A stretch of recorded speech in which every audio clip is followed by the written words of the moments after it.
The 100th anniversary of Le Mans happened last weekend, which so happened to be 6 days after the 79th anniversary of D-Day, when America spread their freedom in France a second time in a row. Also the first time they brought NASCAR since 1976, which was 47 years ago.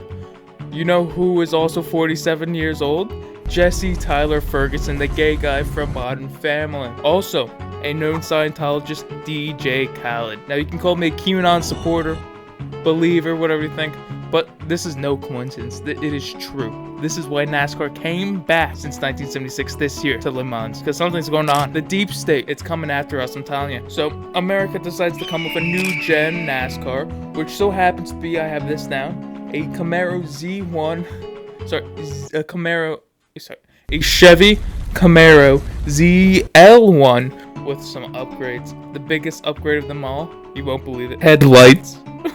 It's so exciting. But they also added some aero and paddle shifters. I wouldn't even call it an aero package, because honestly at this point, if you call that an aero package, I don't know what you're calling about. It's just a bunch of little tiny rectangles, or some engineer didn't feel like doing any work, just said, put a little rectangle here, or maybe a little one here, a little one here, a little bigger so-called wing, and we'll call it aero. Now you may be thinking, who the hell is driving this car? Now, the drivers they picked, the three drivers they picked, was the Lowe's mascot named Jimmy Johnson.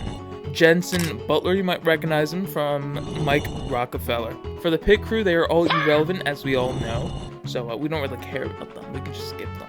We see some practice and the irrelevant pit stop competition, which we did win.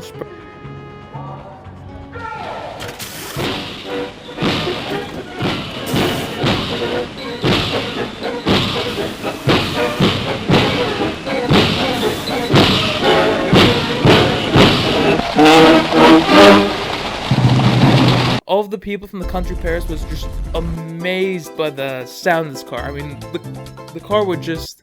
The cat's trying to open a door.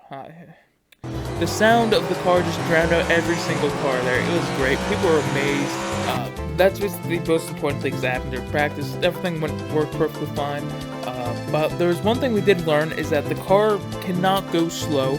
Now, I might sound like the guy from Drive to Survive, the idiotic commentator guy, who they somehow brought. I forgot the guy's name.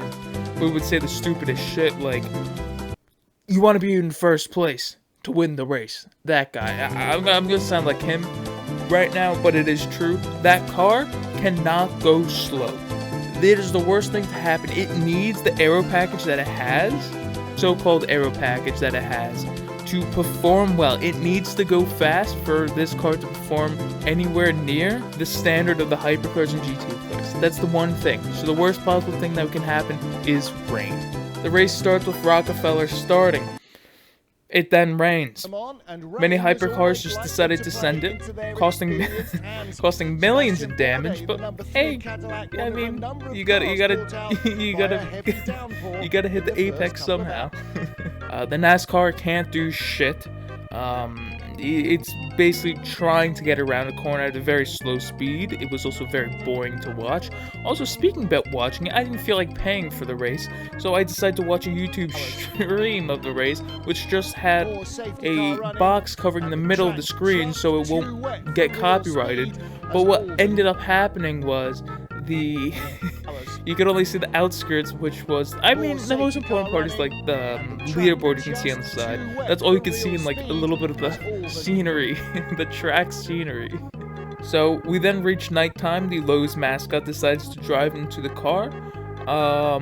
And it was basically raining off and on for the whole entire night, but there was one thing that we got to see during that night: working headlights out of a NASCAR. So daytime then rolls around, and there's no rain. Thankfully, most of the rain stopped near the ending of the race, and Jimmy Johnson, also known as the Big JJ, also known as the BJ, decided to do a double stint to finish off the race, and they ended up finishing 39th out of 62 or something cars around that point. All in the process of spending goddamn American freedom.